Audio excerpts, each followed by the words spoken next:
what Israel has had to push back and stand against the global condemnation and criticism.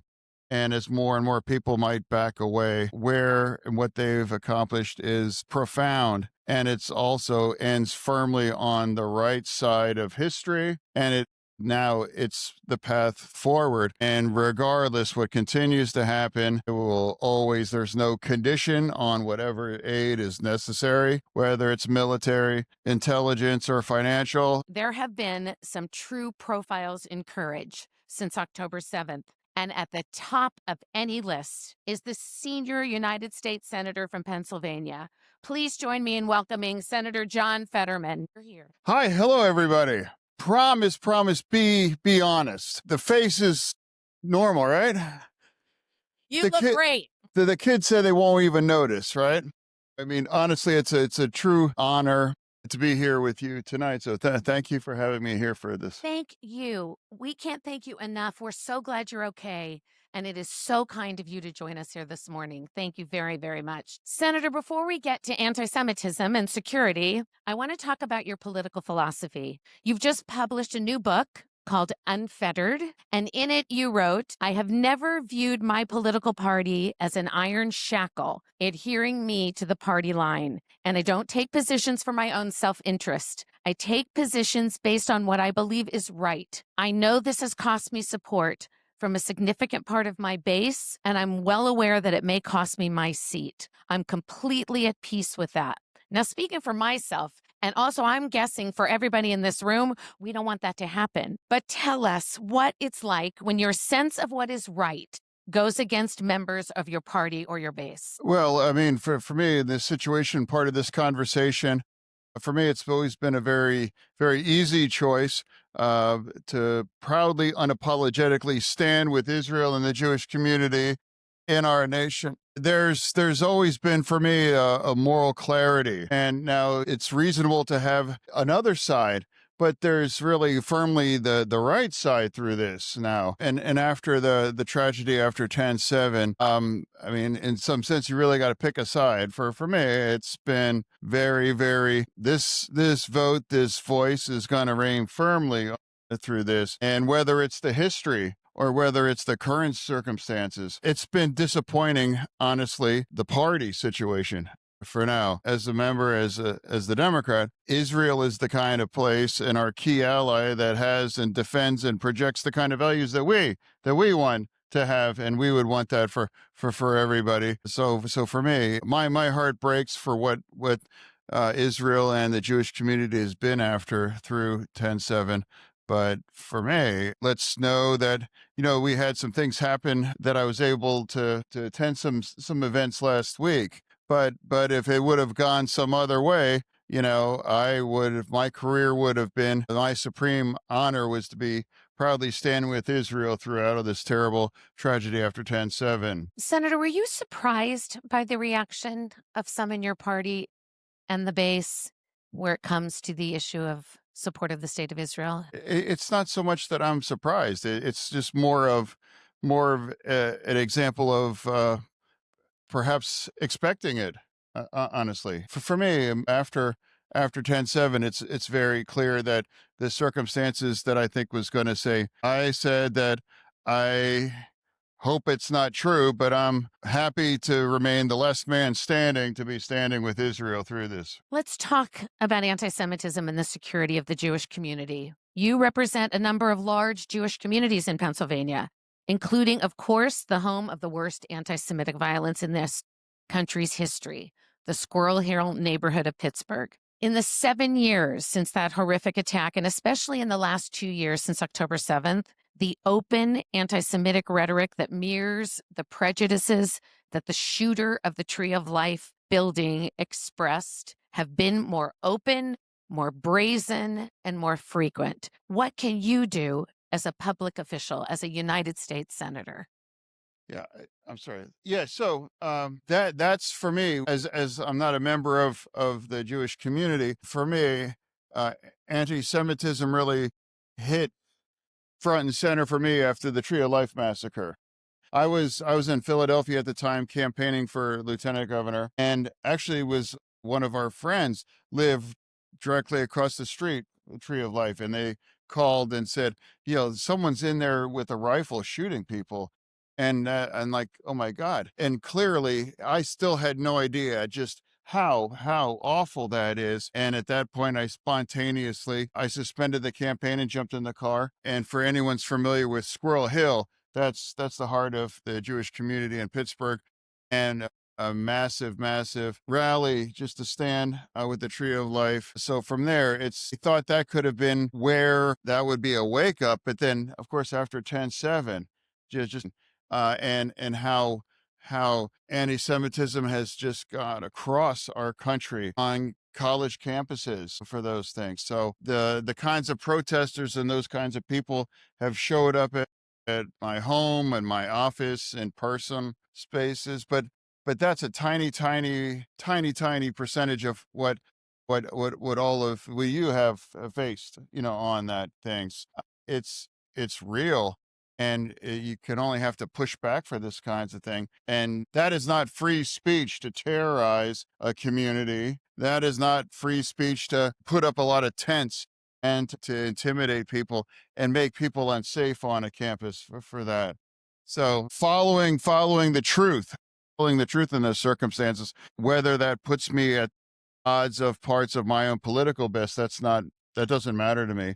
What really matters to me is to see this through so we can finally arrive at a possible path for peace. And here we are. That put me in a unique circumstances politically, but that's a badge of honor to really represent the real truth and remind people the history and the real circumstances for now. And now we are losing parts of entire party, especially the young people. And if you are getting your history degree from the TikTok machine, you are going to emerge with a deep distaste or worse for Israel. And that's heartbreaking, and how cynical and how effective as it is. But, now for where we are, I have a sense of optimism where there may be peace in the middle of that region. I fully supported all of these kinds of things within Gaza because this is what Israel was needed to accomplish to be in this place now. And whether I would follow and support President Biden or even the most polarizing figure in the Democratic Party and President Trump, hey, I'm going to follow him if what's doing standing with Israel and accomplishing and putting that region on the path for peace. Senator, I know this hasn't just impacted you, but I know it's impacted your wife as well. And we were just learning of what she does and what happened at that store. And I wonder if maybe you'd tell us a little bit about that. I'm sorry, could you say again? The store that your wife. Well, yeah. Where is Giselle? Is she here? She is here. She may be. Yeah, she's back there. Okay. My wife, Giselle. Anyway, thank you.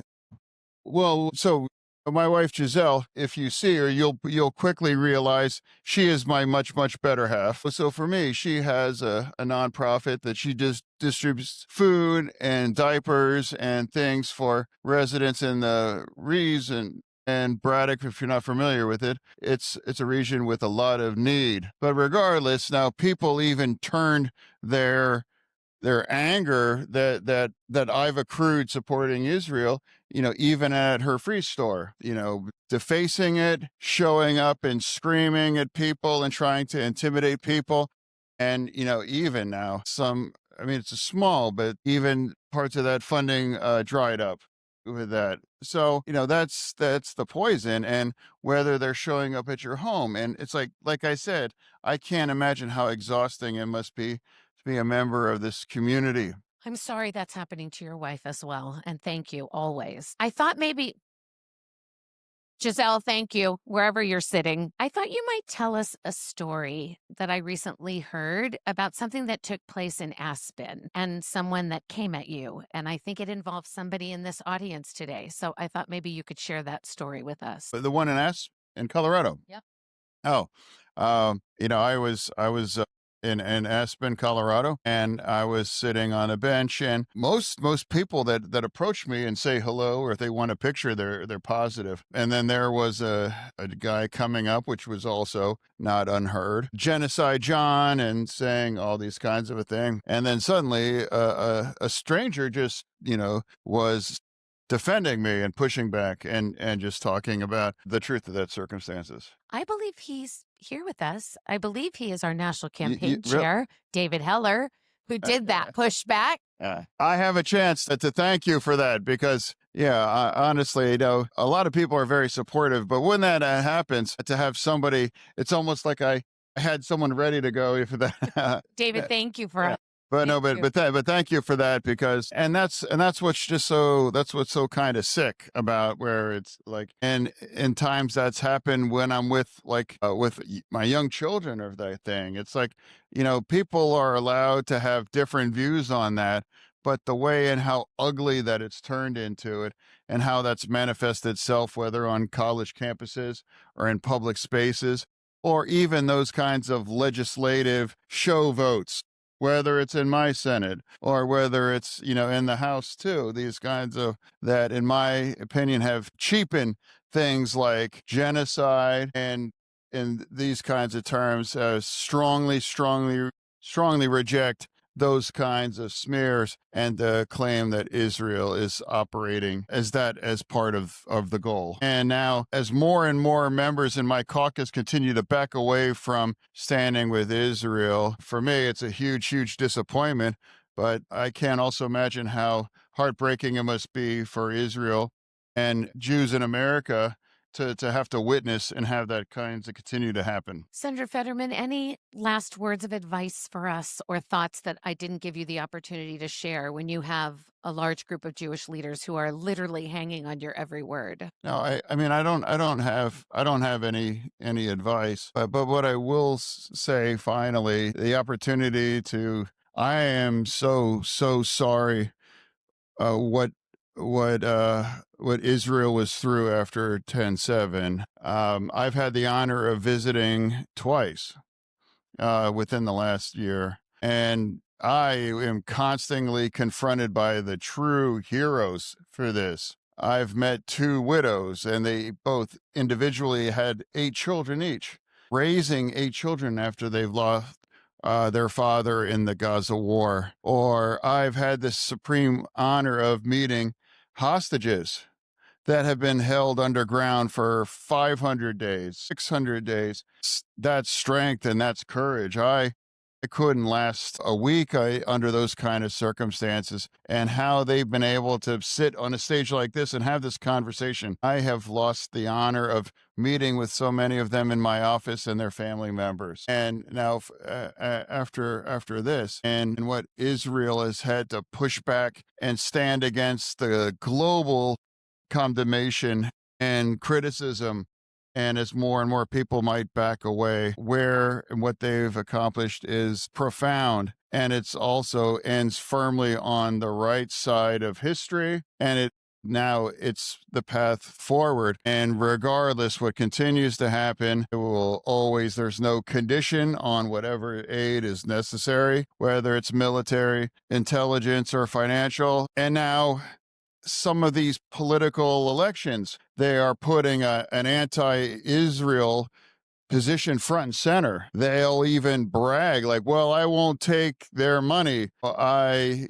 have and put out these ridiculous resolutions. In fact, 21 members in the House put out something, supported by an organization like Code Pink.